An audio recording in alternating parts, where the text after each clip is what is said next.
안녕하세요. 전청입니다. 오늘은 저희가 최근에 상담한 분 케이스에 대해서 간단히 정리해 보려고 합니다. 이와 비슷한 사례에 해당되는 분들이 많이 계시다 보니까요. 이 실제 사례를 정리해서 공유하면 여러분들께 도움이 되겠다 싶어 정리했고요. 미국 영주권자로서 해외에 오래 나가 계시는 분들이 취할 수 있는 소득세 플래닝에 대한 내용입니다. 물론 구체적인 지역 이름, 고객명 등은 각색을 했고요. 고객을 홍길동 씨라고 하겠습니다. 현재 캘리포니아에 거주하는 40대 초반의 남성이고요. 저희 사무실에서 최근에 배우자와 함께 오셔서 미팅을 했고 두 분 모두 영주권자입니다. 홍길동 씨는 특히 한 10년 전쯤에 영주권을 취득했고요.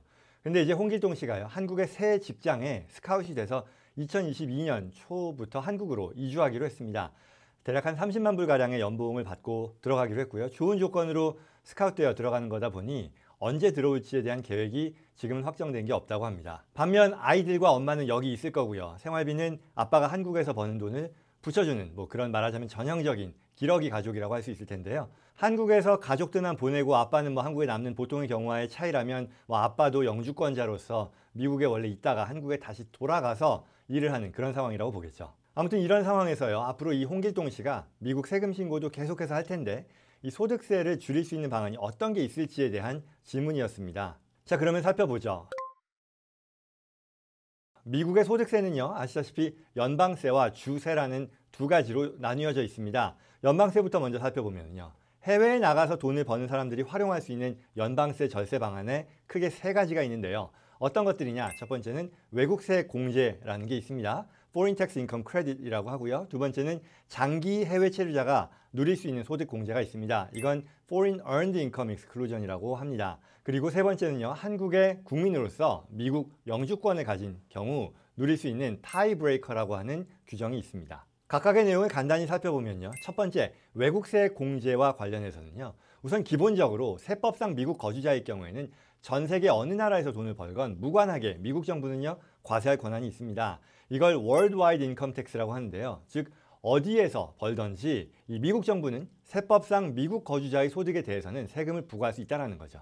그럼에도 편의를 봐주는 것이 하나 있는데요. 적어도 만약에 이 사람이 해외에서 돈을 벌었는데 그 해외 소득에 대해서 해외 정부로부터 부과된 세금이 있다면 그 해외에 부담한 세금만큼은 미국 소득세에서 빼준다라는 그런 컨셉입니다. 예를 들어서요, 제가 미국 사람인데 100만 불을 한국에서 벌었다고 하죠. 나는 미국 사람이니까 이 100만 불은 미국의 과세소득에 포함되게 됩니다. 그리고 이때 적용되는 미국의 소득세율이 예를 들어 40%라고 가정하죠. 그런데 이 한국에서 번 100만 불에 대해서 한국에서도 당연히 그 소득에 대해 세금을 부과할 것이고요. 이 세율을 30%라고 가정하죠. 그러면 30만 불만큼을 한국에서 세금을 내게 되겠죠. 그러면 제가 미국에서 실제로 부담하는 세금은 전체 소득 100만 불 곱하기 40%인 40만 불이지만 이 중에 한국에 낸 세금 30만 불을 제외한 10만 불에 대해서만 추가로 납부하게 된다는 그런 뜻입니다. 반드시 챙겨야 하는 규정이겠죠. 두 번째로요, 장기 해외 체류자들에게 대해 제공하는 소득 공제 Foreign Earned Income Exclusion이라는 건데요. 내가 미국 사람으로서 해외에 오래 거주하는 사람이라면 그 해외에서 벌어들이는 근로소득 중에 일부, 대략 최대 한 11만 불 가량의 금액입니다. 그만큼을 나의 미국 과세소득에서 차감할 수 있게 해준다는 거고요. 그렇다면 여기서 말하는 해외에 오래 거주한 사람이 누구냐? 즉 이와 같은 혜택을 누리기 위해 자격이 필요할 텐데요.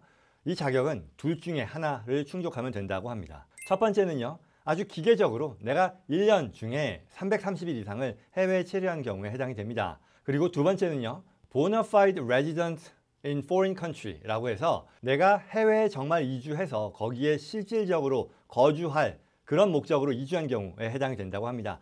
첫 번째 규정은 굉장히 기계적인 기준인데 반해 두 번째는 좀 더 qualitative한, 좀 정성적인 그런 기준이죠. 따라서 내가 330일이 안 된다고 해서 무조건 이 장기 체류 소득 공제를 누리지 못할 거다라고 지레짐작할 필요는 없습니다. 그리고 여기에 추가로 내가 만약 근로활동을 이유로 해외에 나갔는데 그 해외 고용주로부터 집값 같은 이런 체제 보조비를 또한 보조받는다면 이 역시도 추가 공제로 활용될 수 있습니다. 세 번째로요, 타이브레이커라고 하는 것은요, 사실 이 타이브레이커에 대해서는 구체적으로 설명하는 별도 영상이 있으니까요, 참고해 보시면 좋겠고요. 간단하게는 지금 이 홍길동 씨와 마찬가지로 한국에서는 한국에 가서 살 거니까 한국 세법상에서 세법상 거주자로 간주가 될 것이고요. 또 미국에서도 미국 세법상 본인이 영주권자이다 보니 계속해서 거주자가 되잖아요. 그러면 결국 이 두 나라에서 양국의 국내법에 따라 각각 세법상 거주자로 판단이 되는데 이 경우에 한국과 미국 사이에는 조세협정이라는 게 있고요. 이 내용에 따라 한 나라에서의 거주자로서의 정도가 다른 나라에서의 거주자로서의 정도보다 현저히 높을 때에는 내가 어떤 특정 한 나라의 거주자이지 다른 나라에서는 거주자가 아니다, 비거주자다라는 것을 선택할 수 있다는 거죠. 더 간단히 말하면요. 이 경우에 나는 양국에서 다 국내 세법상 거주자가 된다 하더라도 한국에서만 거주자다라는 것을 선택할 수 있다는 뜻입니다. 그렇다면 이게 어떤 의미가 있겠느냐? 내가 한국 사람이다. 그리고 미국에서는 세법상 비거주자다라고 선택을 한다면 아까 미국인의 경우는 월드와이드 인컴 텍스라고 말씀드렸잖아요. 반면에 미국에서 비거주자가 되면요. 미국의 원천 소득에 대해서만 미국 정부는 과세 권한을 갖게 됩니다. 바꿔 말하면 이제 홍길동 씨가 한국에서 번 소득은 미국의 원천이 있는 게 아니기 때문에 아예 애초부터 미국에서 과세되지 않게 할 수 있다는 그런 뜻인 거죠. 그러니 앞선 1번, 2번 외국세 공제라던가 장기 해외 체류자에 대한 소득 공제 같은 것들은 미국 거주자라는 것을 인정한 상태에서 따라서 이제 한국에서 버는 소득을 미국 정부가 월드와이드 인컴 텍스 과세한다라는 일반 규정을 동의하고 그 상황에서 어떻게든 특별 조항 등을 활용해서 최종적으로 내가 미국에 부담하는 과세액을 줄여보겠다라고 하는 그런 노력이라면 이 3번 타이브레이커 같은 경우는 아예 한국에서 번 소득 자체를 미국의 과세 대상 소득에서 빠지게 한다는 점에서 앞선 이 두 가지 경우와 차이가 있다고 하겠죠. 그래서 이제 홍길동 씨의 상황으로 적용을 해보면요. 이번 같은 경우는 1번 외국세 공제 당연히 있을 수 있습니다. 한국에서 번 소득에 대해서 한국에 내는 소득세 당연히 있을 테니까요. 이 금액은 미국에서 내는 소득세, 미국의 소득세를 줄이는 데 사용될 수 있게 된다라는 거죠. 그러나 먼저 2번을 더 살펴봐야 될 텐데요. 2번 장기 해외 체류자 소득 공제요. 당연히 해당이 될 겁니다. 왜? 앞서 말씀드린 것처럼 이분은 오랜 기간 동안 한국에 나가서 거주할 계획이라고 했잖아요. 아마도 2022년도부터 이 조건이 충족이 될 겁니다. 30만 불 소득이라고 했으니 대략 한 11만 불 정도는 최소한 과세 소득에서 차감이 될 것이고요. 나머지 19만 불에 대해서는 앞서 말씀드렸던 1번 외국세 공제를 활용하게 되겠죠. 즉, 이 19만 불에 대해서 한국에서 내는 소득세를요, 미국에서 계산하는 소득세로부터 차감하는 데 쓸 수 있다는 거죠. 근데요, 여기서 최근에는요, 일반적으로 양국의 소득세율을 비교하면 한국의 소득세율이 미국 연방세율보다 대체로 더 높다고 합니다. 그러다 보니 실제 미국에서 추가로 부담하는 세금은요, 이 외국세 공제를 감안하면 없거나 아니면 나오더라도 아주 적은 금액이다라고 예상할 수 있겠죠. 그럼 이렇게 될 경우에는요, 3번 이 타이브레이커 같은 내용은 굳이 고려하지 않아도 된다는 결론이 되겠고요. 왜냐하면 굳이 3번을 쓰지 않더라도 1번, 2번만 써서도 세금이 별로 안 나올 것으로 예상되니까요. 참고로 그러나 이 타이브레이커는요, 앞서 별도 영상이 있다고 말씀드렸고요. 참고해 보시면 좋겠는데요.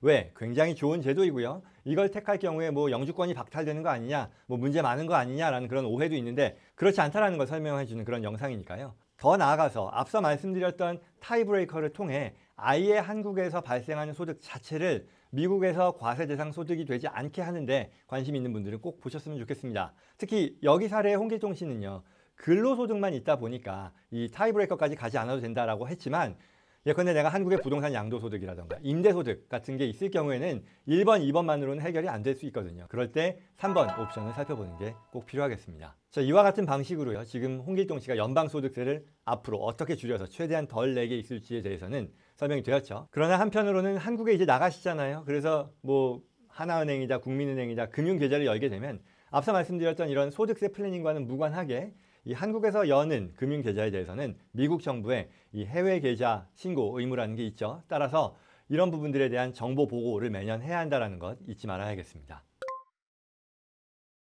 다음으로 주소득세에 대한 논의입니다. 캘리포니아 거주자라고 말씀드렸잖아요. 홍길동 씨가요. 이 캘리포니아는 사실 전통적으로 문제가 많습니다.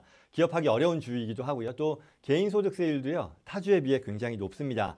또 어디에서 내가 소득을 만들건 캘리포니아 거주자라면 캘리포니아의 소득세를 내게 되어 있거든요. 앞서 연방소득세에 있어서도 미국 거주자가 월드와이드 인컴 텍스라고 했는데요. 똑같은 규정이 캘리포니아에도 적용된다라고 할 수 있고, 이보다 더 안 좋은 점은요, 캘리포니아 주법에는 연방세법과는 달리 외국세 공제라던가 또는 해외 장기 체류자들에 대한 소득 공제와 같은 이런 혜택도 없습니다. 그러니 아주 안 좋죠. 반면 캘리포니아에서 비거주자라고 하면 당연히 캘리포니아 원천 소득에 대해서만 과세가 되니, 따라서 많은 사람들이요, 캘리포니아에 거주하는 분들이 만약에 내가 조만간 다른 데서 타지에서 큰 소득이 발생할 것이다 라고 예상하는 경우에는 이 캘리포니아에서 비거주자 신분을 확보할 수 없겠느냐라는 그런 고민을 하게 되고요. 그걸 달성하기 위한 노력을 진행하게 됩니다. 그래서 지금 이 홍길동 씨의 경우도 마찬가지인데요. 캘리포니아를 떠나서 한국에서 돈을 벌 거니까 되도록이면 바로 캘리포니아에서는 비거주자가 되려는 그런 노력을 하겠죠. 그러나 또 한편으로는 이 뛰는 놈 위에 나는 놈이 있다고. 캘리포니아 정부는 이와 같은 납세자들의 의도를 충분히 알고 있습니다. 따라서 어떻게든 이들을 캘리포니아 거주자로 만들고자 하는 그런 노력을 합니다. 그러다 보니 이번 홍길동 씨의 경우도 마찬가지겠습니다만 일반적으로 캘리포니아를 떠나는 사람들에 대해서 납세자와 이 주 정부는 서로 이제 싸우게 되는 거죠. 서로에게 유리한 팩트들을 더 많이 확보하고 불리한 팩트들을 줄여가면서 뭐 싸움을 할 텐데 이게 누가 항상 맞다, 틀리다를 확정할 수 없는 그런 말하자면 fact and circumstance에 대한 평가의 대상이다 보니 항상 납세자 입장에서는 불확실한 부분들이 있는 게 문제겠죠. 그런데요, 이 캘리포니아 같은 경우에는요, 굉장히 중요한 내용인데 이와 같은 고민을 날려버릴 수 있는 특별 조항이 있습니다. 바로 Safe Harbor Rule이라고 하는데요. 말하자면 이런 거 저런 거 다 따지지 않고 내가 어디에 얼마나 거주했냐, 아니면 내 재산이 어디에 주로 있느냐, 뭐 내 직계 가족이 어디 있느냐, 뭐 이런저런 것들 다 안 따지고요. 이것만 지키면 캘리포니아 주정부는 당신 캘리포니아에서 비거주자로 인정해 줄게 라고 하는 그런 규정입니다. 그 규정이 뭐냐면 첫째, 내가 타주 또는 타국의 고용, employment의 이유로 나가야 되는 거고요. 둘째, 이와 같은 고용과 관련해서 최하 546일 동안 또는 그 이상 캘리포니아를 벗어나 있어야 된다는 거고요. 이 두 가지 조건을 만족하면 다른 것들 묻지도 따지지도 않고 비거주자로 인정해 줄게 라고 하는 그런 내용입니다. 물론 이게 조세를 회피하기 위한 그런 목적이 아니어야 된다는 그런 부분들은 들어갑니다. 이와 같은 세이프 하버 룰에 대해서 모르시는 분들이 꽤 많은데요. 꼭 염두에 두시고요. 내가 활용할 수 있을지를 평가해 보는 게 좋겠습니다. 이번 홍길동 씨 케이스에서도요. 이분이 어떤 확정된 기간이 아니라 꽤 오랜 기간 동안 한국에 고용이 돼서 나가는 거라고 했잖아요. 바로 이 세이프 하버를 활용할 수 있는 그런 분에 해당이 된다라고 판단을 했고요. 그래서 이 규정을 알려드리고요. 특히 이 캘리포니아에 가족들이 남아 있으니까 보러 오는 경우에도 이 규정이 요구하는 그 기간 조건들을 잘 확인해서 관리하는 것으로 조언을 마쳤습니다. 이렇게 함으로써 이 홍길동 씨는요, 캘리포니아 주소득세 역시도 부담하지 않아도 되겠죠.